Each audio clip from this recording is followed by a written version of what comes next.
Hello guys, very good evening and welcome to India's largest digital learning platform Unacademy।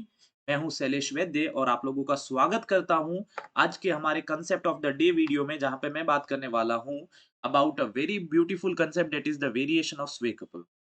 बच्चा लोग, कल की class में अपन लोगों ने बात करी थी about the tractive forces that were the result of the net unbalanced forces for both the cylinder acting along the x direction। तो स्वे कपल भी है, this is also due to the net unbalanced force along the line of stroke only, मतलब ये horizontal force की वजह से होता है। बट बच्चा लोग, आप लोग एक बात को समझो, कल अपन जब बात कर रहे थे तो मैंने आप लोगों को बोला था कि आप लोग इस सिलेंडर्स को आप लोगों के व्हील्स के अंदर की तरफ भी ऐड कर सकते थे और बाहर की तरफ भी ऐड कर सकते थे, बट बाहर की तरफ ऐड करना वाज नॉट प्रैक्टिकली फिजिबल। ऐसा क्यों था?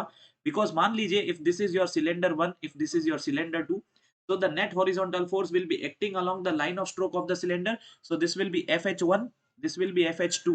so बच्चा, ये सेंटर प्लेन के अलोंग आप लोगों के सिस्टम में कपल इंड्यूस करेंगे। मान लीजिए इसको मैंने माना है this is anti clockwise couple और ये हो जाएगा क्लॉकवाइज कपल। तो इसकी वजह से होगा क्या, that the net resultant effect on to the body will be कि आप लोगों का जो लोकोमोटिव मूव करेगा उसके अंदर जो बैठे हुए लोग हैं उनको ऐसा फील होगा कि आप लोग यूं यूं जा रहे हो। नाग की चाल, that is what you call स्वे couple.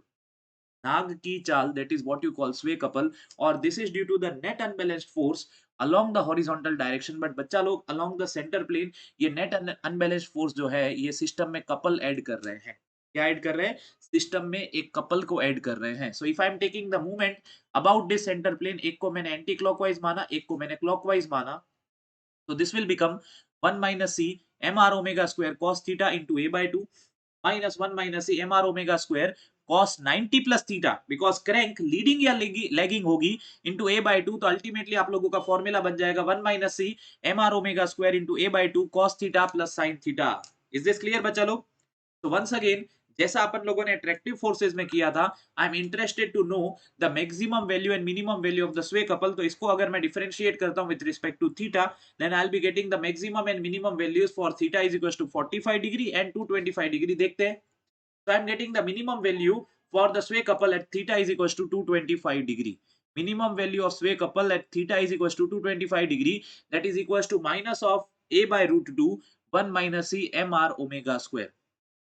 Minus of a by root 2 1 minus c mr omega square, and maximum value of sway couple you are getting at theta is equals to 45 degree, that is plus of a by root 2 1 minus c mr omega square, plus of a by root 2 1 minus c mr omega square। तो इसकी वजह से मैं वापस बता देना चाहूंगा that due to the net unbalanced forces a couple will be acting into the system, और इस कपल की वजह से अंदर जो लोग बैठे उनको फील होगा कि आप लोगों की ट्रेन यूं मूवमेंट कर रही है, एंड इसकी वजह से बहुत ज्यादा फटीग होने वाला है लोगों को। And that's why our ultimate goal is to reduce the value of sway couple as much as possible. तो एग्जामिनेशन में बच्चा लोग, कभी कभी ये क्वेश्चन आ जाता है आप लोगों के लिए, आप लोगों को पूछ लेंगे what will be the minimum and maximum value of sway couple. तो आप लोगों को फॉर्मूला याद रखना है, plus minus a by root two 1 minus c mr omega square, plus minus a by root 2 1 minus c mr omega square। तो I hope you would have enjoyed this concept. अगर इसको और डिटेल में पढ़ना है तो प्लस पे आ जाइए and enrol for my course of theory of machine using my code Shailesh V live. So don't forget to like the video, अपने दोस्तों के साथ शेयर करिए, subscribe the Unacademy accord YouTube channel. जय हिंद, जय भारत एंड वंदे मातरम।